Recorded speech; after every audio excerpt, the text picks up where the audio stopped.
4월 28일 복된 이 아침 하나님께서 우리에게 주시는 귀한 말씀은 민수기 19장 11절에서 22절의 말씀입니다. 성소된 나를 지켜라 라는 제목으로 함께 말씀 나누도록 하겠습니다. 사람의 죽음 곧 그 부정으로부터 자유할 수 있도록 하나님은 모세와 아론에게 붉은 암송아지의 재를 통하여 속죄의 물을 만들게 하셨습니다. 여기에서 주의할 것은 동물과 관련된 부정은 그날 저녁까지였다라는 거예요. 하지만 사람의 시체를 만진 자는 달랐습니다. 2일 동안 7일 동안 부정하게 되었는데요. 그래서 동물의 죽음 때보다 더 과한 정결 예식이 요구되어진다는 사실입니다. 그는 셋째 날과 일곱째 날에 잿물로 자신을 정결하게 할 것이고요. 그러하면 정하게 되지만 셋째 날과 일곱째 날에 자신을 정결하게 하지 아니하면 그냥 부정하게 된다라는 겁니다. 누구든지 죽은 사람의 시체를 만지고 자신을 정결하게 하지 아니하는 자는 여호와의 성막을 더럽히게 된다라는 것을 분명히 말씀을 하세요. 그는 여호와의 성막을 더럽힌 자로서 이스라엘에서 끊어질 수밖에 없다라는 사실을 오늘 본문은 분명히 말하고 있습니다. 정결하게 하는 물을 그에게 뿌리지 아니하였고요. 그래서 깨끗하게 되지 못하여 그 부정함이 그에게 그대로 있기 때문에 그렇습니다. 그렇다면 폐쇄된 공간, 그러니까 함께 거주하던 장막에서 사람이 죽으면 어떠했을까요? 그것에 대한 것이 오늘 본문 14절, 15절에서 말해주고 있고요. 반대로 개방된 외부 공간에서는 어떠했는지를 오늘 본문 16절에서 말해주고 있습니다. 하나님의 말씀에 따라 그 부정한 자를 위하여 죄를 깨끗하게 하려는 정결 예식이 요구되어졌는데요. 불사른 재를 가져다가 흐르는 물과 함께 그릇에 담고요. 정결한 자가 우슬초를 가져다가 그 물을 찍어 장막과 그 모든 기구와 거기 있는 사람들에게 뿌려야 합니다. 또 뼈나 죽임을 당한 자나 시체나 무덤을 만진 자에게도 동일하게 그 물이 뿌려지게 됩니다. 정결한 자가 셋째 날과 일곱째 날에 그 부정한 자에게 뿌려서 일곱째 날에 그를 정결하게 할 것을 분명히 말씀을 하세요.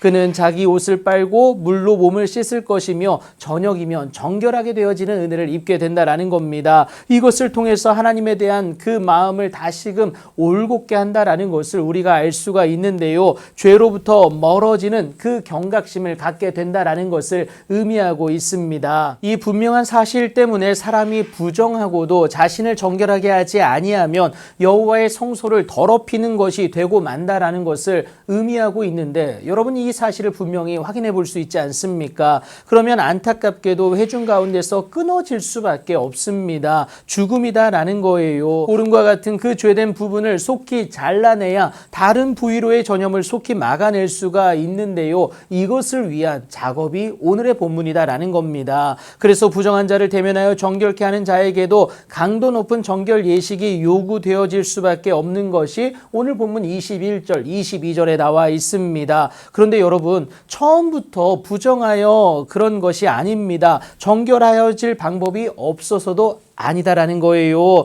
이미 방법을 하나님은 마련해 주셨습니다. 그럼에도 그가 정결하게 하는 물로 뿌림을 받지 아니하게 되면요, 부정한 자로 전락하게 된다라는 것이죠. 그래서 반드시 기억해야 하는 것이 하나님이 우리에게 이미 방법을 주셨다라는 사실입니다. 그리고 이것은 하나님의 백성된 자에게 끊임없이 요구되어지는 영구한 율례인데, 오늘에는 우리에게 그리스도 예수의 피가 그렇다라는 사실입니다. 죄로 인하여 부정한 우리가 되었습니다. 하지만 하나님은 우리를 위해 친히 그리스도 대신 예수를 보내주셨어요. 그리고 그리스도 예수 안에 있는 그 속량으로 말미암아 하나님의 은혜로 값없이 의롭다 하심을 허락하사 그 이름을 믿는 모든 자들에게 하나님의 자녀가 되는 그 권세를 허락하신 것 아니겠습니까? 그렇게 예수만이 우리로 하나님의 말씀에 따른 정함을 입게 한다는 사실을 여러분 꼭 기억하시기 바랍니다. 그러니 성막을 넘어 성소된 나를 오늘도 예수로 지켜낼 수 있어야 된다라는 사실이에요. 그렇게 예수로 우리의 삶을 지켜낼 때에 정함을 입은 자로 하나님 앞에 가까이 나아가는